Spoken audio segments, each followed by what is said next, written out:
बहुत समय पहले की बात है। कैलाश पर्वत पर भगवान शिव का परिवार आनंद और दिव्यता में निवास करता था।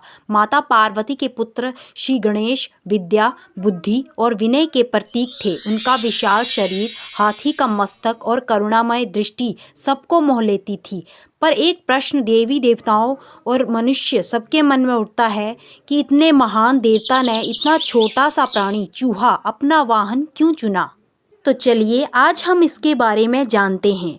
प्राचीन समय की बात है। देवताओं, ऋषियों और मनुष्यों के बीच जब भी कोई संकट आता, सबसे पहले जिनका स्मरण किया जाता वे थे विघ्नहर्ता श्री गणेश। हाथी का मस्तक, विशाल काया, सूंड में मोदक और मुख पर सदा करुण मुस्कान। परंतु एक प्रश्न ऐसा था जो सदियों से लोगों के मन में उठता रहा। इतने महान बुद्धि और बल के देवता ने इतना छोटा और साधारण प्राणी चूहा अपना वाहन क्यों चुना। इस प्रश्न का उत्तर एक अत्यंत रोचक, भावपूर्ण और शिक्षाप्रद कथा में छिपा है। एक समय की बात है। स्वर्गलोक में क्रोच नाम का एक गंधर्व रहता था। वो अत्यंत विद्वान, संगीत में निपुण और अपार बल वाला था। देव सभाओं में उसका सम्मान होता था, पर धीरे धीरे ये सम्मान उसके भीतर अहंकार बनकर बैठ गया। वो सोचने लगा, मुझसे श्रेष्ठ इस संसार में कोई नहीं, न देवता न ऋषि। अहंकार ने उसकी बुद्धि को ढक लिया। वह ऋषियों का अपमान करने लगा, यज्ञों में बाधा डालने लगा और साधु संतों को तुच्छ समझने लगा। एक दिन क्रोच ने वन में तपस्या कर रहे पराशर मुनि का उपहास किया।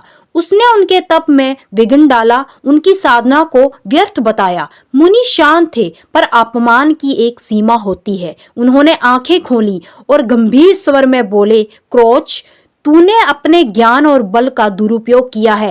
अहंकार ने तुझे अंधा कर दिया है, इसलिए मैं तुझे श्राप देता हूँ। तू एक तुच्छ प्राणी बनेगा, जिसे सब तिरस्कार की दृष्टि से देखेंगे।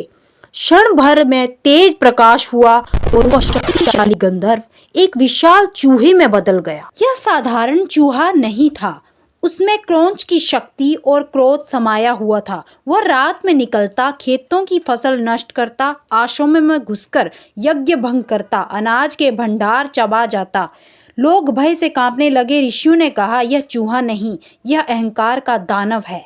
सभी देवता और ऋषि भगवान गणेश की शरण में पहुंचे। हे विघ्नहर्ता, यह प्राणी हमारे धर्म और जीवन को नष्ट कर रहा है, कृपा करें। गणेश जी मंद मुस्कान के साथ बोले, जहाँ समस्या है वहाँ समाधान भी छिपा है। गणेश जी उस स्थान पर पहुंचे जहाँ चूहा रहता था। चूहे ने उन्हें देखा और क्रोध से दौड़ा, पर गणेश जी स्थिर रहे। उन्होंने केवल अपना पाश फेंका और चूहा बंध गया। वह छटपटाया पर मुक्त न हो सका। बंधे हुए चूहे ने पहली बार असहायता महसूस की। धीरे धीरे अपने पूर्व जन्म का स्मरण हुआ। उसका घमंड, ऋषियों का अपमान, श्राप। उसकी आंखों से आंसू बहने लगे। प्रभु, वह बोला, मैंने अपनी विद्या को अहंकार बना लिया, मुझे क्षमा करें। गणेश जी बोले, अहंकार ही सबसे बड़ा विघ्न है। जो इसे पहचान ले वही मुक्त होता है। उन्होंने चूहे को मुक्त किया। चूहे ने कहा, प्रभु, मुझे दंड नहीं, सेवा चाहिए।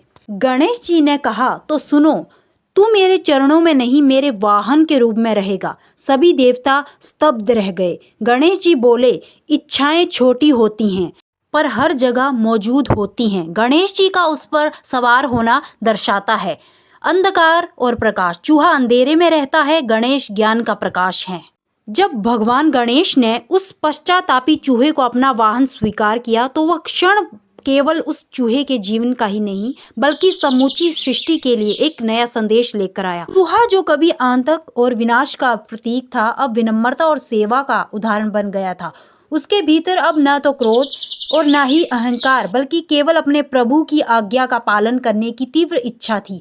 गणेश जी ने उसे स्नेहपूर्वक देखा और कहा, अब से तुम्हारा नाम मूषक होगा। तुम मेरी सवारी बनकर यह सिखाओगे कि इच्छाओं और प्रवृत्तियों को जब बुद्धि का मार्गदर्शन मिल जाता है, तब वे विनाश नहीं, साधन बन जाती हैं। मूषक ने श्रद्धा से मस्तक झुकाया। पहली बार उसे अपने अस्तित्व पर गर्व हुआ, पर वह अहंकार नहीं था। गणेश जी पहली बार उस पर सवार हुए तो मूषक के छोटे शरीर में अद्भुत शक्ति आ गई। उसे लगा मानो प्रभु की ऊर्जा उसके भीतर प्रवाहित हो रही है। इसके बाद गणेश जी और मूषक अनेक लोकों में भ्रमण करने लगे। जहां भी वे जाते वहां के लोग यह दृश्य देखकर चकित रह जाते। एक विशाल देवता और इतना छोटा वाहन, परंतु शीघ्र ही सभी समझने लगे कि यह दृश्य स्वयं में एक उपदेश है। मूषक संकीर्ण रास्तों में भी निकल जाता, उन स्थानों तक पहुंच जाता जहां बड़े वाहन नहीं पहुंच सकते थे। इससे यह संदेश मिला कि सच्ची बुद्धि जीवन की सबसे कठिन परिस्थितियों में भी मार्ग खोज लेती है। एक बार देवताओं की सभा में इंद्र ने जिज्ञासा से पूछा, हे गणनायक, आपने मूषक को ही अपना वाहन क्यों बनाया? गणेश जी ने उत्तर दिया, क्योंकि जो अपनी इच्छाओं पर सवार हो जाए वही सच्चा विजेता होता है। मूषक इच्छाओं का प्रतीक है और मैं बुद्धि का, दोनों का संतुलन ही जीवन का रहस्य है।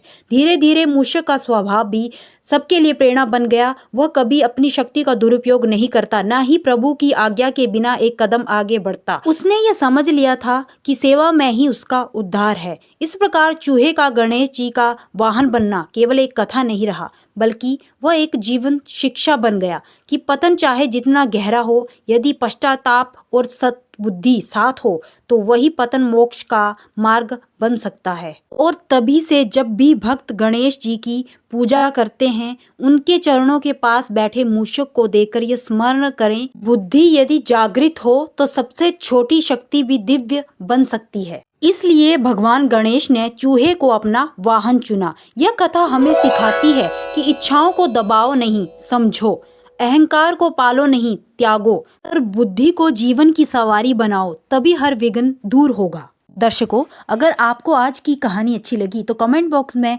जय गणेश लिखकर चैनल को सब्सक्राइब जरूर करें।